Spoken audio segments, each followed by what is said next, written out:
नमस्कार दोस्तों, आप सभी का आपके अपने YouTube चैनल भक्तिव्रत ज्ञान में हार्दिक स्वागत है। दोस्तों, गणेश चतुर्थी व्रत भादो मास की शुक्ल पक्ष की चतुर्थी को किया जाता है। जो 12 मास की चतुर्थी का व्रत रखते हैं वे इसी चतुर्थी से चौथ का व्रत की शुरुआत करते हैं। इस दिन गणपति जी की मूर्ति स्थापित की जाती है और 10 दिन उनकी रोज सुबह शाम पूजा करके भोग लगाया जाता है। 10 दिन बाद अनंत चौदस के दिन गणेश जी की मूर्ति को विसर्जित किया जाता है। यह गणेश विसर्जन कहलाता है। अन्य चतुर्थियों को चंद्रमा के दर्शन करके उन्हें अर्घ देने की परंपरा प्रातः है, पर इस चतुर्थी को चंद्र दर्शन नहीं किए जाते हैं। ऐसा माना जाता है कि आज चंद्र दर्शन करने से कलंक लगता है। इसके लिए एक कथा प्रचलित है जो मैं इस वीडियो के माध्यम से आपको बताना चाहता हूँ। वीडियो में आगे बढ़ने से पहले आप वीडियो को लाइक और चैनल को सब्सक्राइब कर दीजिए। एक बार धन के देवता कुबेर को अपना खजाना देखकर बहुत ही अभिमान हो रहा था कि मैं दुनिया में सबसे ज़्यादा धनवान हूँ, मुझे अपने धन का प्रदर्शन करना चाहिए। यही सोचकर उन्होंने एक दिन शिवजी को अपने महल में खाना खाने का न्योता भेज दिया। शिवजी उसकी मनसा समझ गए और कुबेर का घमंड दूर करने का उन्होंने निश्चय किया। उन्होंने कुबेर से कहा कि मैं तो आपका आमंत्रण नहीं स्वीकार कर पाऊंगा, पर आप कहे तो मैं गणेश जी को मेरे स्थान पर भेज दूं। इस पर कुबेर जी ने सोचा कि त्रिलोकीनाथ नहीं तो उनका पुत्र ही सही। यह सोचकर कुबेर ने सोचा कि मुझे तो अपना वैभव ही तो दिखाना है। कुबेर जी गणेश जी को लेकर अपने महल गदमादन पर्वत पर चले गए। कुबेर जी का मुख्य उद्देश्य वहां गणेश जी को अपना वैभव दिखाना था। अतः अपने महल में पहुंचते ही कुबेर जी हर समय गणेश जी को अपना ऐश्वर्य दिखाने लगे। साथ ही खाना खिलाते समय भी सोने के बर्तनों में अनेक प्रकार के व्यंजन परोसे गए। गणेश जी सब समझ गए। उन्होंने कुबेर जी को सबक सिखाने के लिए जो भी उनके यहाँ खाना बनाया गया था वह पूरा खा लिया। उसके बाद फिर और मांगने लगे तो कुबेर जी उन्हें जो भी उनके यहाँ रखा हुआ भोजन फल इत्यादि था वह भी परोस दिया, परंतु गणेश जी का अभी खाने से मन भरा नहीं था।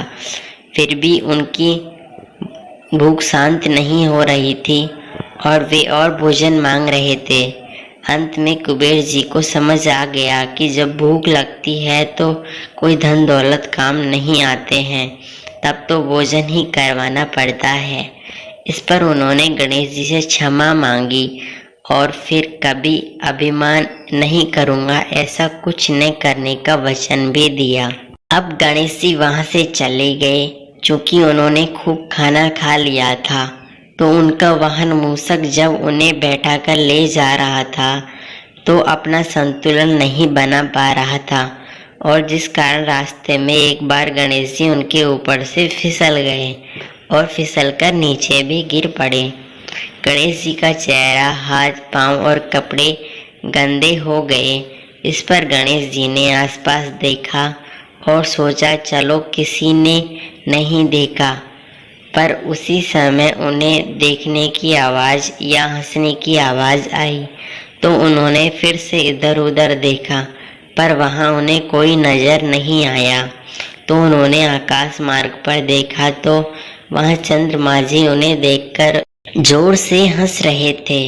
उन्हें इस तरह हंसता देख गणेश जी को क्रोध आ गया और उन्होंने चंद्रमा जी को श्राप दे दिया कि आपको अपने सुंदर रूप पर बहुत अभिमान है, आपका यह रूप नहीं रहेगा।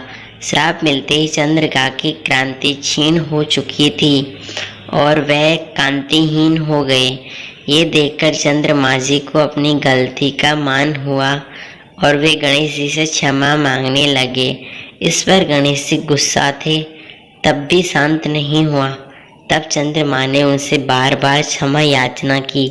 उसके बाद गणेश जी का गुस्सा धीरे धीरे शांत हुआ तो तो उन्होंने चंद्रमा से कहा कि आपका श्राप पूर्ण रूप से खत्म तो नहीं हो सकता, परंतु माह में एक दिन तो आप पर श्राप का पूर्ण असर रहेगा ही। उस दिन आप किसी को दिखाई नहीं दोगे और उसके बाद रोज धीरे धीरे आपकी कलाएं बढ़ती जाएंगी और पूर्णिमा के दिन आप अपनी संपूर्ण कलाओं के साथ प्रदर्शित होंगे, तभी लोग आपको देख पाएंगे। और साथ ही यह वरदान भी दिया कि हर चतुर्थी पर मेरी पूजा के साथ आपकी पूजा होना भी सुनिश्चित है। पर चूंकि आज गणेश चतुर्थी है तो हर वर्ष आज के दिन यदि कोई आपको देखेगा तो वह कलंक का भागी बनेगा। तब से हर गणेश चतुर्थी को चंद्रमा के दर्शन नहीं किए जाते हैं। तो दोस्तों, इसलिए गणेश चतुर्थी को चंद्रमा के दर्शन नहीं किए जाते हैं। दोस्तों, अगर आपको वीडियो अच्छी लगी हो तो वीडियो को लाइक और चैनल को सब्सक्राइब करना ना भूलें। साथ ही कमेंट में ओम गणेशाय नमः अवश्य लिखें। धन्यवाद।